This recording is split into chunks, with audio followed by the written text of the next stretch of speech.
The 8-year-old neighbor girl just shattered my heart. I'm a 24-year-old guy. I love tooling around on old cars, something I've done together with my dad since I was a kid. He was all too happy to have me carry it on. So I work your typical 9 to 5 schedule, and quite often I'm in the garage after work fixing up this old Mustang I've been on for the last 2 years or so. A completely unrestored '65 Mustang that my dad has had for years, to take on now that I'm out in the world. That was a special moment.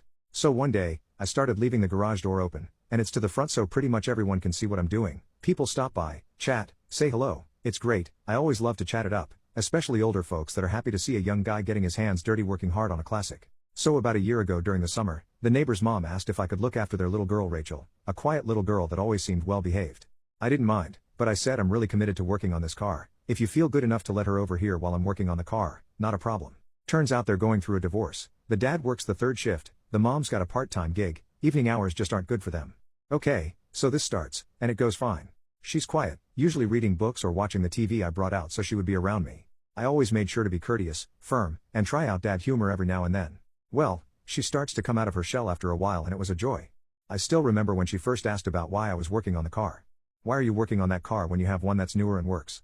Well, this car is about 45 years older than the other one. It's a classic. She'll be much prettier when I'm done with her. I've been sitting in the garage helping my pop since I was younger than you. I always wanted to be like him and so I'd sit and learn and eventually he let me help. Oh. Whenever I see dad he's always sleeping.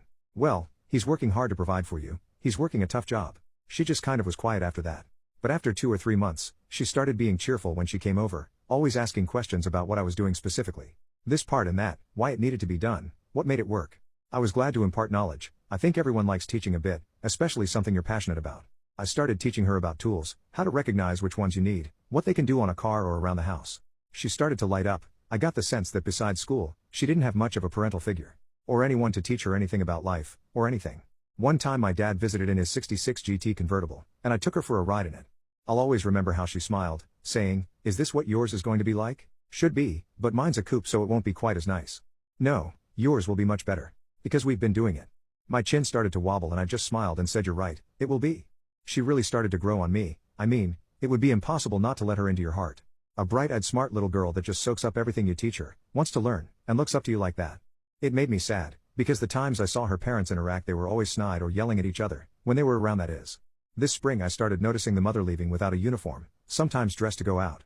I came to the conclusion she quit or wasn't working, but still taking advantage of me babysitting. Which I didn't mind in the slightest.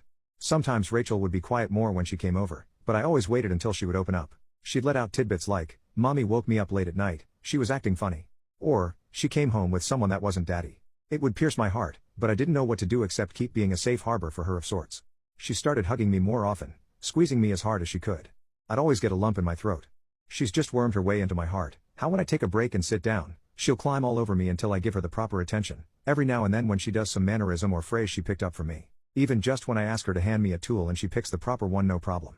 We had some of the best times I can remember, just tinkering under my car, her with a raggedy old sweater of mine on with safety glasses so old dirt wouldn't fall in her eyes, watching me work, asking away. One time she nicked herself on the edge of the radiator support and I picked her up and went to bandage it up. I told her, most girls your age would cry if they got that little cut. She said brightly, "Now my hands are gonna get all beat up like yours." I didn't even know what to say so I burst out laughing, plus another lump in the throat, and hugged her and said, "You're the best little girl in the world, you know that?" Then a few weeks ago, her mom came over and said they were going to get a divorce, and if I could still keep watching her during the week.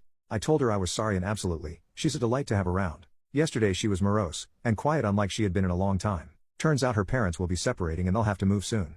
She started crying and hugged me, asking if it meant she won't be able to come over anymore.